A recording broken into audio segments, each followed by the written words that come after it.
হুদাইবিয়ার সন্ধির সময় আল্লাহ রাসূল স্বপ্ন দেখলেন যে তিনি মক্কা তাওয়াফ করতেছেন, কাবা তাওয়াফ করতেছেন। ওই স্বপ্ন বাস্তবায়নের জন্য 1400 সাহাবী নিয়ে রাসূল মক্কায় আসলেন। মক্কার নেতারা রাসূলকে মক্কায় ঢুকতে দেয় নাই। 16 কিলোমিটার দূরে রাসূলকে এক জায়গায় আটকে রাখছে। বলল, আপনারা মক্কায় ঢুকতে পারবেন না, এখানেই থাকেন। রাসূল 1400 সাহাবী নিয়ে ওই জায়গায় তাঁবু গাড়লেন। আর মক্কার লোকদেরকে বুঝাবার জন্য হযরত উসমানকে পাঠাইলেন।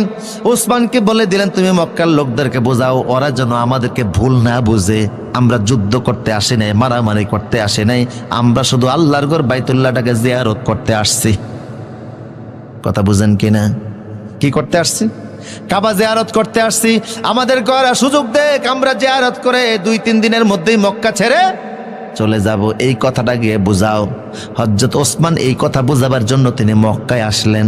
রাসূল ওসমানকে কেন পাঠালেন? কারণ মক্কার ধনী হোক গরিব হোক এমন কোনো মানুষ ছিল না যার প্রতি হযরত ওসমানের ইহসান ছিল না। ওনার দয়া দক্ষিণা সবার উপরে ছিল। হযরত ওসমান রাত্রিবেলা গিয়ে আপন চাচাতো ভাইয়ের ঘরে উঠলেন। চাচাতো ভাইকে বললেন, সকালবেলা তুমি মক্কার নেতাদের সঙ্গে আমার সাক্ষাৎ করাই দিবা, রাসূলের মেসেজটা আমি ওদের কানে পৌঁছাই দিব। আমরা যুদ্ধ করতে আসি নাই, শুধু উমরা করতে। চাচাতো ভাই বলল, অসুবিধা নাই, সকালবেলা তোমার নেতাদের সঙ্গে দেখা করিয়া দিব, কিন্তু শর্ত আছে একটা, তোমরা মুহাম্মাদের অনুসারীরা টাকনুগিরার উপরে কাপড় পরো, আর আরবের নেতারা টাকনুগিরার নিচে কাপড় ঝুলিয়া ঝুলিয়া পড়ে। এখন ওদের কাছে যদি তুমি এই অবস্থায় যাও যে তোমার কাপড় নেসপেসাক হাঁটুর নিচে, টাকনুগিরার উপরে ওরা তোমার দাম দিব না। অন্তত আজকের দিনের জন্য তুমি কাপড়টা নিচে ঝুলিয়া একটু পড়ো, যেন ওরা তোমারে দেখলে মূল্যায়ন করে। ওরা উষা কাপড় দেখলে মূল্যায়ন করে না।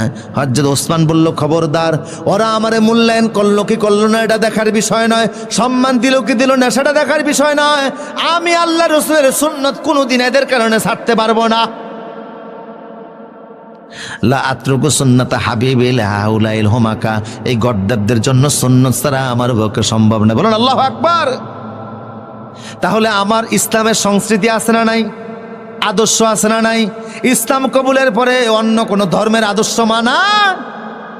আজকে আমরা ইহুদি খ্রিস্টানদের খেলা নিয়ে মাতামাতি করি, এদের জন্য পতাকাটা নাই, এদের খেলাকে সমর্থন করতে গিয়ে জীবন হারাই। এই সুযোগ ইসলামের ভিতরে নাই।